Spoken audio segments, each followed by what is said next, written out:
It's kind of like we don't sit in that room because that's the nice room. We don't go there. Let's not wear that piece of clothing because we're waiting for a time to wear that piece of clothing. What are you waiting for? Did you push record?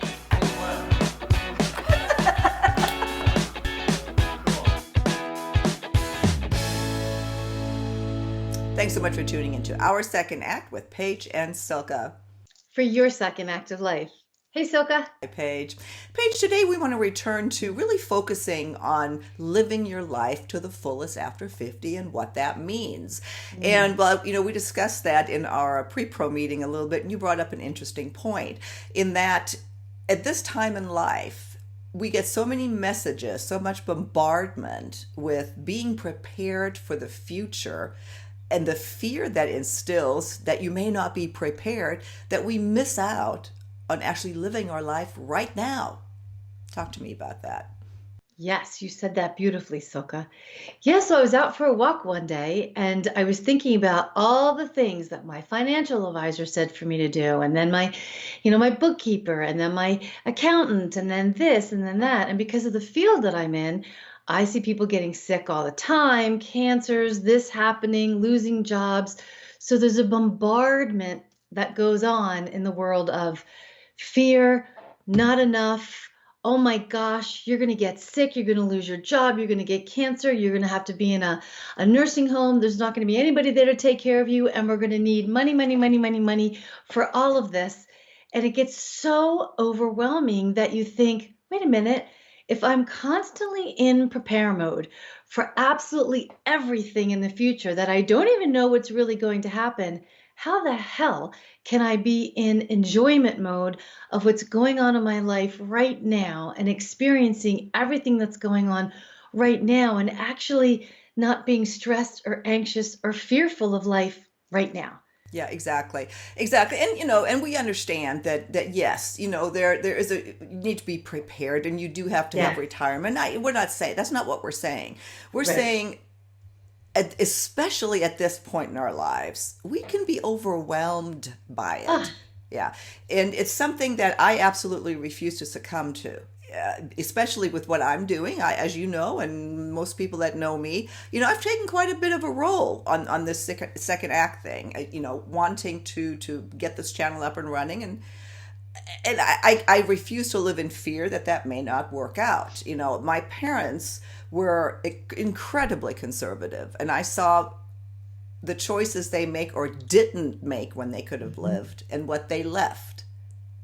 And this is what we want to talk about today. How do we balance rational preparedness with fear and anxiety and enjoying our life to the fullest?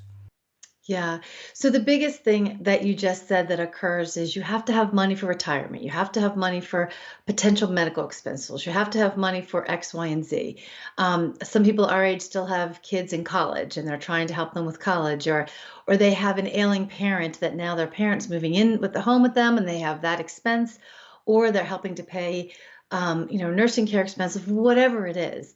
I'm just like you, Sucka, a really big proponent of I am so tired of fear-based world that we live in because you turn on any kind of media and it's all about fear. You're not going to have something. You don't have enough. Things are going to run out. You're going to get sick. Prepare, prepare, prepare. So how do you balance all of that? Well, the first thing you have to do is decide, like you said, choose trust, choose faith. And I don't mean religion so much. You can, but what I mean is trust and faith that whatever you're doing right now, you're doing to the best of your ability and the highest good of yourself. Now, you and I talked about this. If you're somebody who just spends money like crazy and throws something to the wind and is extremely irresponsible, that's that end of the spectrum. And you could be at the other end of the spectrum where you're not living at all and you're just stashing money, not experiencing life, and just, being on the sidelines. Two ends of the spectrum. Somewhere I'm saying, how do you come in the middle and say, I'm not going to be fearful. This is what I can put away. This is what I'm choosing to use my money on. This is how I'm choosing to live my life. This is what I'm choosing to eat. Anything that you're choosing to do in this moment that makes you feel good, that's, more healthy emotionally, mentally, physically, nutritionally, energetically, whatever. It's all about that balance. Because think about it. We choose what we want to put our money towards. So when we think about priorities, let's go back to that spectrum, Sucka. Are you at the far end of the spectrum that throws, just anything to the wind? You're completely irresponsible.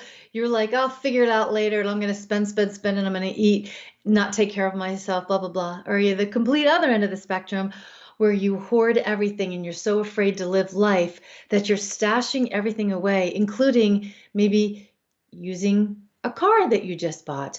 Or, it's kind of like, we don't sit in that room because that's the nice room. We don't go there. Let's not wear that piece of clothing because we're waiting for a time to wear that piece of clothing. Are you on that end of the spectrum where you have these things or you want to do these things, but not yet? What are you waiting for? So these two ends of the spectrum, figure out, are you at either ends or you're somewhere in between? So it's all about priorities. What's important to you?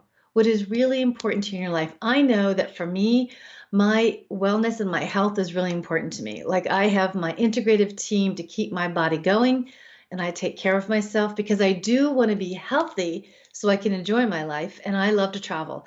I want to go experience life and have adventures and have experiences. So, what's important to you, Silka? Yeah. Well, to me, what's important to me really is enjoying. You know what's important to me at this point is relaxation. I want to be able. I'm serious. I want to be able to relax. I've traveled a ton. I've done a lot. Just what I crave is just to be able to relax and enjoy.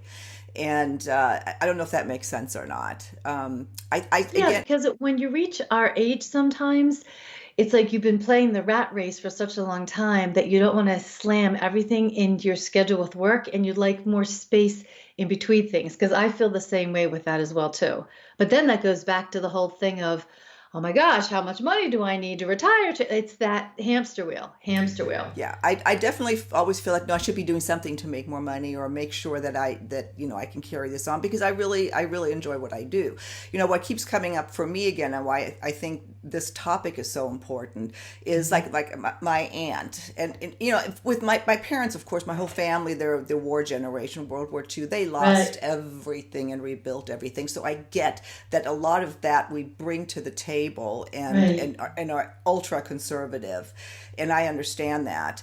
But what I don't want is to, like my aunt, who was a seamstress, ended up getting breast cancer because she was a caretaker to my Alzheimer grandmother, Yep. died at 59, didn't come see us in the United States when that was something that was so important to her. And we find out that she died with over $200,000 in her account. We had no idea. Do you know how much money that was for her? I think that's a lot of money for anybody, but I That's guess, more so then, but that's still a lot of we were money. flabbergasted, and she never thought she could afford anything. So that's the kind of thinking that especially a lot of our generation still has that. And to me it's important to really highlight your point of living in the moment and finding out what how the past is influencing those decisions that we do or don't make living in the moment, and how our fear and anxiety of the future prevents us from enjoying the now. And one more thing I'll say is that you've said this to me a couple of times when I get a little anxious about stuff not working out is, do you have everything you need today? In this moment. Typically, we do have everything we need in each moment. We usually do. It's a good thing to say to yourself.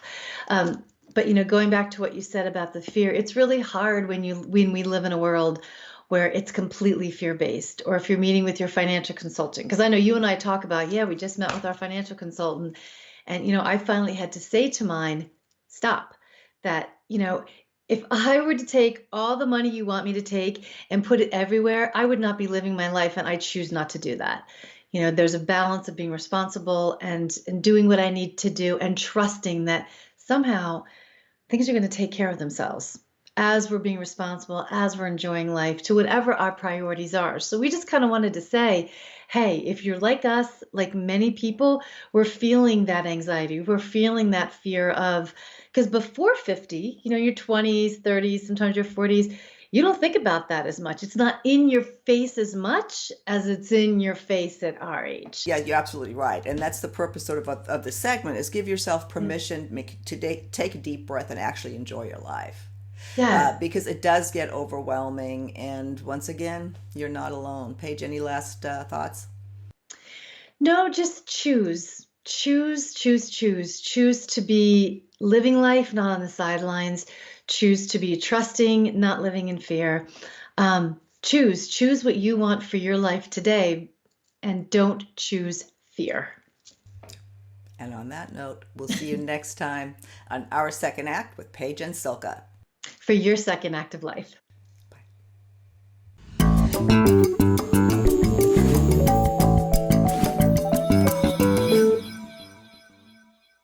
Thanks for joining us. For more information on living your life to the fullest after 50, please visit our website, secondact.tv. Don't forget to subscribe to our channel. Here's the button.